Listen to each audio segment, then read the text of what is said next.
Assalamualaikum warahmatullahi wabarakatuh. Perkenalkan, saya Giva Putri Liandari bersama anggota kelompok saya, Fitrah Maulid, akan menjelaskan mengenai bangunan bagi dan bangunan sadap pada video ini, yang merupakan tugas kedua surat puas mata kuliah irigasi bangunan air 2 di Universitas 17 Agustus 1945 Semarang. Pada tugas pertama surat puas mata kuliah irigasi bangunan air 2, kita sudah membahas mengenai bendung dan bagian-bagiannya. Mari sepintas kita ingat kembali melalui video pembelajaran berikut ini.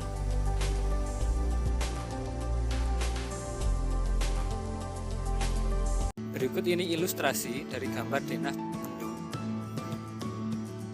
beserta komponen-komponen dari bendung. Berikut ini adalah ilustrasi gambar tampak dari bangunan bendung.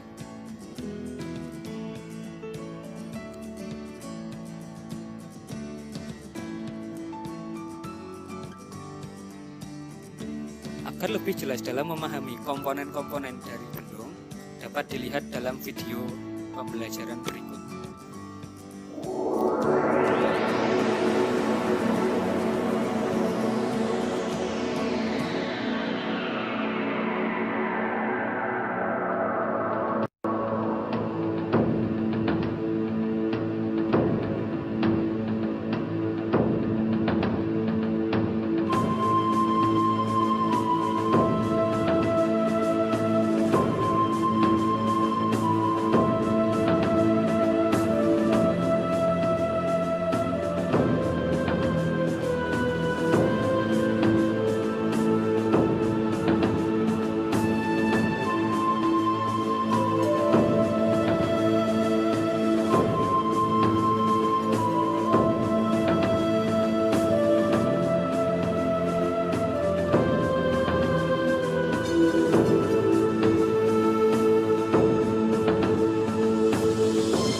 Sekarang kita akan membahas bangunan bagi dan bangunan sadap.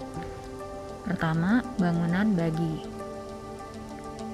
Nah, pada bangunan bagi ini, kita akan mengetahui apa yang dimaksud dengan bangunan bagi. Bangunan bagi adalah sebuah bangunan yang berfungsi untuk membagi air dari saluran primer atau saluran sekunder ke dua buah saluran, atau lebih yang masing-masing debitnya lebih kecil. Nah, di mana letaknya bangunan bagi? Bangunan bagi terletak di saluran primer atau saluran sekunder pada suatu titik cabang. Dan apa saja persyaratan bangunan bagi? Yang pertama, pembagian air ke seluruh jaringan irigasi harus dicukupi dengan teliti sesuai dengan kebutuhan. Dan perlu bangunan pengontrol berupa pintu sorong atau balok sekat untuk mengontrol taraf muka air. Perubahan kedudukan pintu-pintu hanya boleh dilakukan oleh petugas yang berwenang dan dilakukan apabila dipandang perlu saja.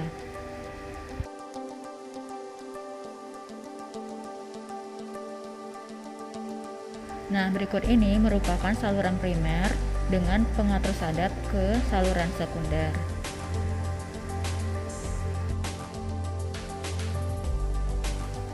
Bangunan pengontrol taraf muka air. Pada bangunan bagi harus terdapat bangunan pengontrol taraf muka air dan pengatur debit yang terdiri dari 3 macam, yaitu pintu pengukur yang berfungsi mengatur debit yang dilaluinya, pintu pengatur yang berfungsi mengatur taraf muka air yang melaluinya, dan kombinasi antara keduanya. Sebagai alat pengontrol taraf muka air, biasa digunakan balok sekat sebagai balok penutup. Untuk hal ini aliran melimpah melewati mercu balok sekat. Pintu sorong sebagai pengontrol taraf muka air. Dalam hal ini, pengaliran lewat bawah pintu. Perbandingan antara bangunan-bangunan pengatur muka air. Bangunan pengatur muka air yang pertama adalah skot balok, yang memiliki biaya pembuatan sedang, kemudahan eksploitasi tidak memadai, ketepatan pengaturan muka air memadai, kemampuan melewatkan sedimennya jelek, dan kemampuan melewatkan benda-benda hanyutnya baik. Dengan kategori pintu ini dapat di-setel. Kemudian yang kedua, pintu sorong. Pintu sorong memiliki biaya pembuatan yang mahal, dengan kemudahan eksploitasi yang baik, ketepatan pengaturan muka air baik sekali, kemampuan melewatkan sedimen baik, kemampuan melewatkan benda-benda hanyut jelek, dan dapat disetel. Pintu yang pengatur ketiga adalah pintu radial, yang memiliki biaya pembuatan sangat mahal, kemampuan eksploitasi baik sekali, ketepatan pengaturan muka air yang baik, kemampuan melewatkan sedimen baik, kemampuan melewatkan benda-benda hanyut yang baik, dan pintu ini juga dapat di-setel. Pintu pengontrol.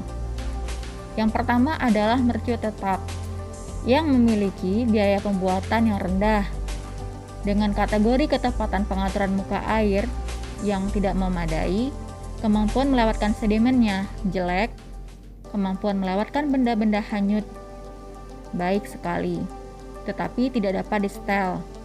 Dan yang kedua, kontrol celah trapesium, yang memiliki biaya pembuatan sedang, dengan ketepatan pengaturan muka air yang baik,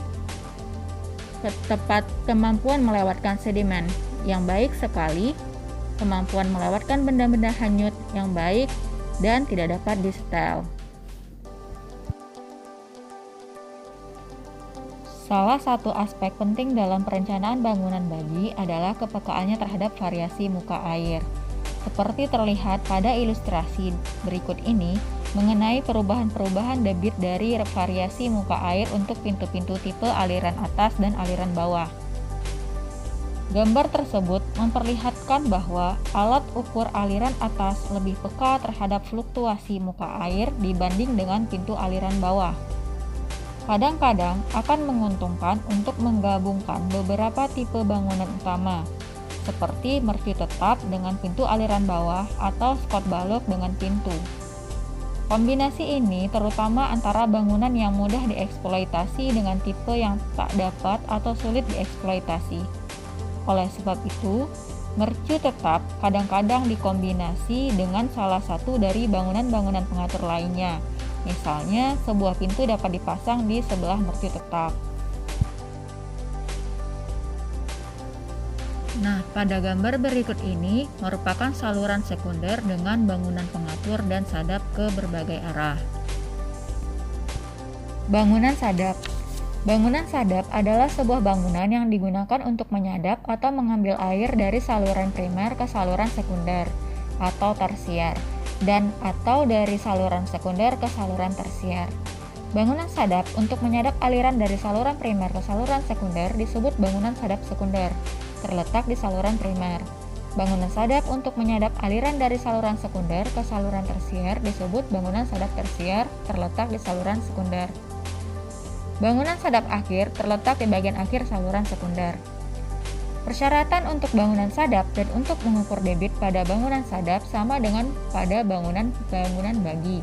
Bangunan sadap yang mengambil air dari saluran sekunder ke saluran tersier dapat tanpa bangunan peninggi muka air, yang biasanya dibuat tanpa gorong-gorong atau disertai gorong-gorong. Bangunan sadap sekunder. Bangunan sadap sekunder akan memberi air ke saluran sekunder, oleh sebab itu melayani lebih dari satu petak tersier dengan kapasitas bangunan sadap ini lebih dari sekitar 0,25 meter kubik per detik. Ada 3 bangunan yang dapat digunakan untuk bangunan sadap sekunder, yaitu alat ukur Rominch, alat ukur Kram de Gruyter, pintu aliran bawah dengan alat ukur ambang lebar.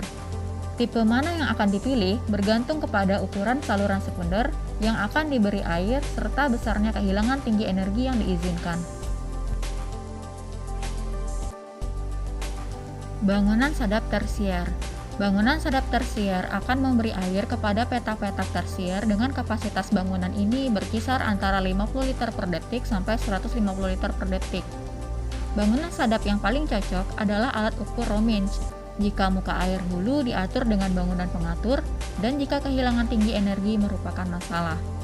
Sebagai aturan umum, pemakaian beberapa tipe bangunan sadap tersier sekaligus di suatu daerah irigasi tidak disarankan karena penggunaan satu tipe bangunan akan lebih memudahkan eksploitasi.